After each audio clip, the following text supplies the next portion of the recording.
Drop year में मैंने biome के टारगेट बैच में एडमिशन लिया था। बायोम है सिर्फ मेडिकल प्रिपरेशन का संस्थान। परंपरा को कायम रखते हुए झारखंड के इतिहास में पहली बार नीट यूजी में 700 मार्क्स पार। तो अपने डॉक्टर बनने का सपना पूरा करें बायोम के साथ। बायोम किन्नू और नगरा टोली रांची। झारखंड विधानसभा का मानसून सत्र प्रारंभ होने वाला है और ऐसे में बीजेपी सरकार को घेरने की पूरी तरह से रणनीति बना रही है। झारखंड विधानसभा में बीजेपी के मुख्य सचेतक बिरंची नारायण हमारे साथ हैं। उनसे ही जानते हैं कि बीजेपी की इस रणनीति पर विधानसभा में काम करेगी। विधानसभा में क्या मुद्दा होगा और किन मुद्दों पर सरकार को घेरने का काम विपक्ष करेगा। देखिए, हमारे प्रदेश अध्यक्ष माननीय बाबूलाल मरांडी जी हैं और अभी विधायक दल की बैठक होनी है। अभी तिथि उसकी तय नहीं हुई है। विधायक दल की बैठक तय होगी तो सारे विधायक मिलकर निर्णय करेंगे। लेकिन जहाँ तक मुद्दों का सवाल है, मुद्दों का पिटारा दिया है हेमंत सरकार ने, मुद्दों की टोकरी भर भर कर दिया है। पिछले 3.5 साल में उन्होंने काम नहीं किया, सिर्फ मुद्दे दिए। चाहे विधि व्यवस्था की बात हो, चाहे स्वास्थ्य की बात हो, चाहे पेयजल आपूर्ति की बात हो या लूट की बात हो झारखंड में, तो जो हो रहा है झारखंड की जनता खुले आंखों से देख रही है। तो कहीं भी ऐसा लग नहीं रहा है कि कोई किसी मुद्दे पे झारखंड सरकार सफल है। स्वाभाविक रूप से जिस राज्य में पत्थरों की लूट हो, जिस राज्य में कोयले की चोरी बदस्तूर जारी हो, बालू की लूट हो, खनिज संपदाओं की लूट हो, तो वहाँ विधानसभा में हंगामा होना स्वाभाविक है। झारखंड में हम सब जानते हैं कि एक संगठित अपराध हो रहा है और इस अपराध करने वाले सरगना का नाम क्या है सारे लोग जानते हैं। इसलिए जहाँ संगठित अपराध हो रहा हो और भारतीय जनता पार्टी के विधायक सदन में मौन रहे, ये हो नहीं सकता। ये तत्कालिक मुद्दों में मुख्यमंत्री ने एक पत्र भी लिखा है राष्ट्रपति के नाम, और मणिपुर की घटना को लेकर उन्होंने मार्मिक पत्र लिखा है। आप लोग क्या मानते हैं कि मणिपुर में जो हुआ उसकी आंच भी झारखंड विधानसभा में? देखिए, माननीय प्रधानमंत्री जी के वक्तव्य के बाद मैं नहीं समझता मेरे जैसे छोटे से कार्यकर्ता को इस विषय पर कुछ बोलना चाहिए। लेकिन मैं आग्रह करता हूँ माननीय हेमंत सोरेन जी से कि संथाल परगना में जितनी भी बहन बेटियां जो आदिवासी समाज की बेटी थी, प्रिमिटिव ट्राइब्स बेटियां थी, 2 दर्जन से ज़्यादा बेटियों के साथ, पता नहीं कितनी बेटियों बहनों के साथ बलात्कार हुआ, लेकिन 2 दर्जन लगभग बेटियों की हत्या हो गई और एक बार भी उनका रोंगटा खड़ा नहीं हुआ माननीय मुख्यमंत्री हेमंत सोरेन जी का। उन्होंने क्या इस विषय पर एक बार भी संवेदनशीलता दिखाई? एक बार भी उन्होंने झारखंड में जो व्याप्त भ्रष्टाचार है उसकी जांच सीबीआई से कराने की मांग की? अच्छा होता कि मुख्यमंत्री जी की संवेदना तब समझ में आती जब वो झारखंड की बहु बेटियों के साथ जो बलात्कार हो रहे हैं, जो इनकी हत्याएं हो रही है, इस पर भी पत्र माननीय राष्ट्रपति महोदया को लिखते तो समझ में आता कि ये बहुत संवेदनशील है। ये घड़ियाली आंसू बहा रहे हैं, ड्रामा कर रहे हैं। आज बंगाल में जिस तरह से हमारी बेटियों के साथ और हमारी बहनों के साथ हो रहा है, उस पर न ममता कुछ बोल रही है, ना हेमंत जी कुछ बोल रहे हैं। तो ये लोग अपने हिसाब से चीज़ों को परिमार्जित और परिभाषित करते हैं।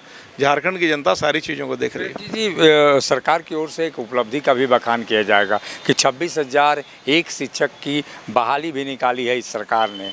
ये तो उपलब्धि आप लोग मानेंगे ना? देखिए, मैं जानता हूँ कि ये सरकार बिना किसी तैयारी के, बिना किसी ठोस तैयारी के और लोक लुभावन घोषणा करने पर विश्वास करती है। अच्छा होता कि ये 80,000 की घोषणा कर देती। आज नियुक्तियों का जो आज शिक्षकों का जो पद है 80,000 से ज़्यादा झारखंड में खाली है, तो इन्होंने 26,000 का ही घोषणा क्यों किया? एक बार कर देते। मैं जानता हूं कि जिस प्रकार से इन्होंने आनंद फानंद में बगैर किसी तैयारी के इन्होंने घोषणा किया है, फिर कोई कोर्ट जाएगा और कोर्ट जा कर के और फिर कोर्ट टर्न डाउन करेगा। इनके जो घोषणा है वो डपोर संकी साबित होंगे। तो ये आप आगे देखिए होता क्या है। इनसे कुछ होने वाला नहीं है। एक नौजवान को नौकरी मिलने वाली नहीं। ये सिर्फ यही चाहते हैं कि जो नौजवान झारखंड के हैं वो दर की ठोकर खाएं। इस सरकार से झारखंड का भला होने वाला नहीं है। 2024 में जब भारतीय जनता पार्टी की सरकार बनेगी, एनडीए की सरकार बनेगी, तो सारे बैकलॉग के साथ लाखों नौजवान को रोजी रोजगार का मार्ग प्रशस्त करेगी हमारी सरकार। इस बार भी मानसून सत्र चल पाएगा कि नहीं? क्योंकि आप लोग बराबर बाधित करते हैं सदन को, बराबर हंगामा होता है। देखिए, मेरा आपसे आग्रह है कि आप अपने शब्द को वापस ले लें। हम लोग बाधित नहीं करते हैं, हम लोग सरकार से जवाब चाहते हैं।